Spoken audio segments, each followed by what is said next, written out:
Here's how to fix the Snapchat camera on Samsung. Now, if you have a Samsung Android phone and you're not able to use the Snapchat camera to make videos or photos, I'll show you how to fix it. But first, hit the subscribe button down below.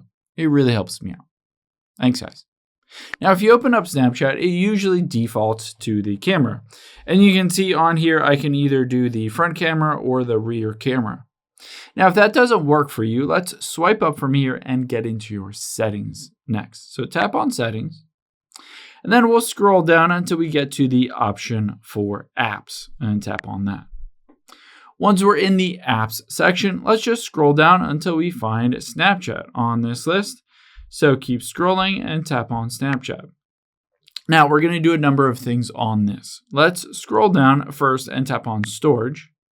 And I would recommend hitting the clear cache. You might also want to choose to delete the data. This will log you out and allow you to log back in. Keep in mind, this does remove any drafts that you might have. So you can decide whether you want to delete the data or not. I'm going to delete the data. Now let's go back out of here. And from here, the next thing we'll do is scroll up and tap on permissions. And then you can see camera here. You want to tap on it and make sure it is not set to don't allow or ask every time.